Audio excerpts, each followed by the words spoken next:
You put your left hand together, you put your right hand together, you're clapping. You're clapping. Everyone is clapping. Everyone is clapping.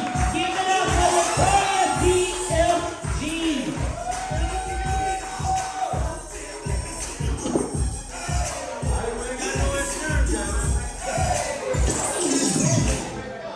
Wow, what a crowd, what a crowd. I get the feeling I stand out a little bit. I know what it is. I'm so much older than you folks are. Yeah, I am actually 69 years old. Okay, I made it this far. Hope to make it a little bit further. But I'll tell you what, you were talking about sex before? At 69, I don't get laid as much as I want.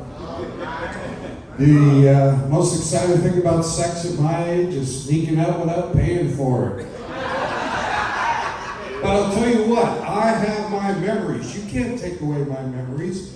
1977, spring break, Costa Rica. I managed to have sex with 13 people over the course of 3 days. Let's hear it for the effort.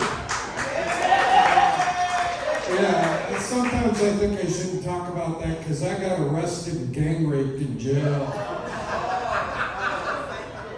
Yeah, but I'll tell you what, in my 20s, I mean, I don't look like it now. I lost my looks, I put on weight, but I was fucking hot in my 20s. You know?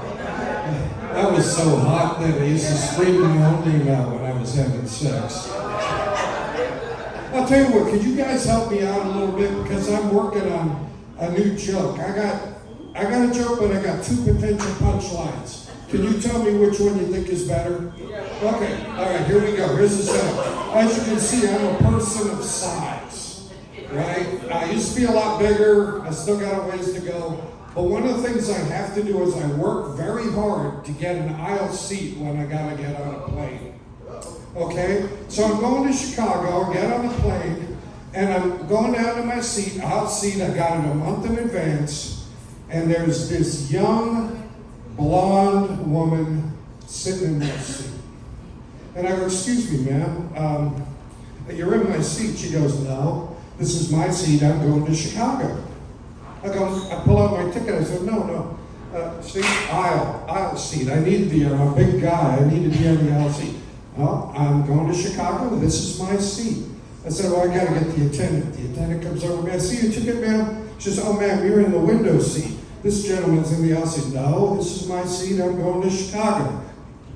So it's getting confrontational, and I didn't like that. And then all of a sudden, this elderly priest comes up and says, can I maybe help out?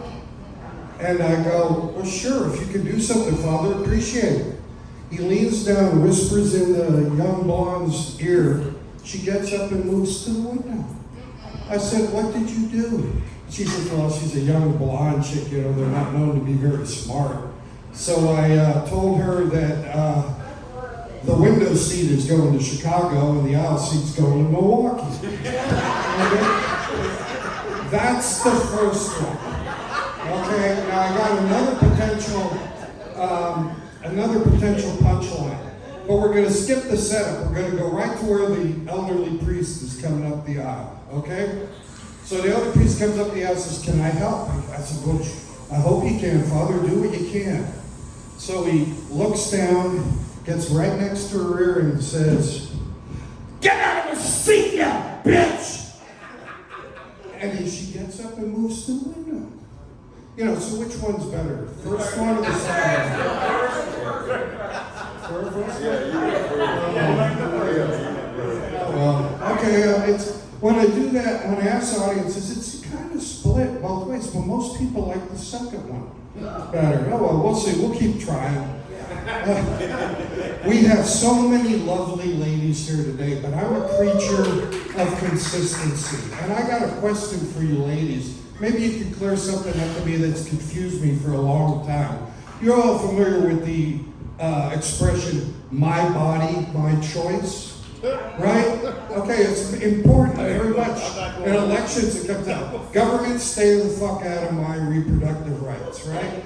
Okay, I can understand that. I can't understand why you're inconsistent, though.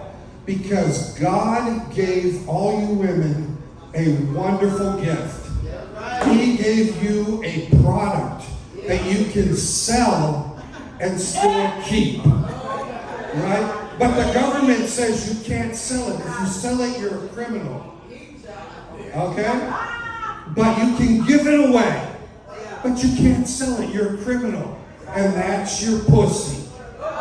So what I want you to do is when you get a chance, your congressman, your senator, the president, everybody will say, it's my body, my choice. Stay out of my uterus, but you can't get to my uterus until you go through my pussy. So stay away from that too. Can I get an agreement from y'all?